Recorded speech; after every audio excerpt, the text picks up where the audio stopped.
আসসালামু আলাইকুম, কেমন আছেন সবাই? এই হচ্ছে আমার ক্ষেত। এই ক্ষেতটা লাগাইয়া আমি তো মানে ক্ষেত লাগাইছি না, এটা খাদ্য কিনার বা হচ্ছে অথবা হুঙ্গা লাগাইছি। ক্ষেত লাগাইয়া হচ্ছে আমি একটা হুঙ্গা বাজাই আলছি। এই ক্ষেতটা মেবি প্রায় 1 মাসের কাছাকাছি হবে আমি লাগাইছিলাম।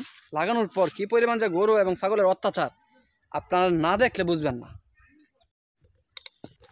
এই যে দেখেন, এই পাশে হচ্ছে যত ধান আছে সব মোটামুটি মানে সেনাবাহিনীর কাটিং দিয়ে দিছে।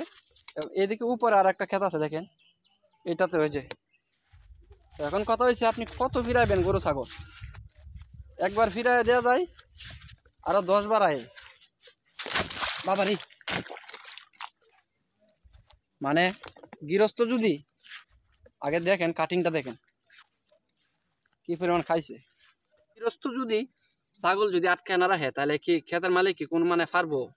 কত কেদে একবার সকালে একবার হারায় দেওয়া যায় গরুর বহিরি ছাগলই, পরে হচ্ছে খায়া ভাত খায় আর একবার লাগে গেছে। ইভেন এই বন্দরের মাঝে একদম এখন মাত্র একটা ছাগল হারায় দিতে মাইছি, এখন হচ্ছে এই জন্য ভিডিওটা শুরু করছি। এখন আয় দিই বন্দর জুড়ে প্রায় 20টা ছাগল। কি একটা অবস্থা, মানে ধান ক্ষেত পাইছে। আর গ্রামের মানুষ হচ্ছে এরকম। আপনার এই যে আমার অবশ্য লঙ্গিটা কাদা লাগিয়েছে, একটু সাফ করি।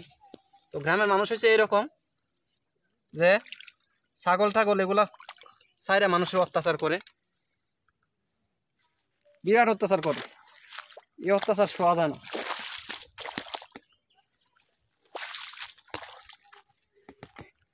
এত টাকা খরচ করে 1 কেজি জ্বালা হচ্ছে 250 টাকা। সার, তারপর পানি সেচ, হাল চাষ, এগুলো তো আছেই। খামলা লাগানোর এত টাকা খরচ করে একটা ক্ষেত লাগানোর পর এভাবে যদি মানুষ ছাগল দিয়ে খাওয়ায় নেয়, তাহলে ভাই ক্ষেত লাগায় লাভটা কি? তো এই জন্যই বললাম যে ক্ষেত লাগাইছি না, এটা হুঙ্গা বাজাইছি। হুঙ্গাটা না বাজাইলে তো গরু ছাগল আইতো না।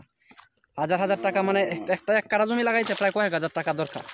তো কয়েক হাজার টাকা খরচ কইরা এভাবে মানুষ হচ্ছে তার ছাগল দিয়ে এভাবে ক্ষেত খাওয়াই নিব, তাহলে এটা এক ধরনের হুঙ্গা বাজানো হইল না? আল্লাহ তাআলা সবাই হেদায়েত করুক। অনেকেই বলে যে গ্রামের মানুষ সহজ সরল। সহজ সরল আছে, কিছু আছে, আর কিছু আছে জাউরা জাউরা। মানে কেডা জাস্ট কার পিছন দিয়ে কেডা বেম্বু দিব, কার পিছন দিয়ে কেডা বেম্বু দিব, এই টেনশনে থাকে সবসময়। এ উপরে উঠাচ্ছে, এর তো বেম্বুরা দিতে আসেনি, ভালো করে বেম্বুরা দিতে হইব। ধন্যবাদ।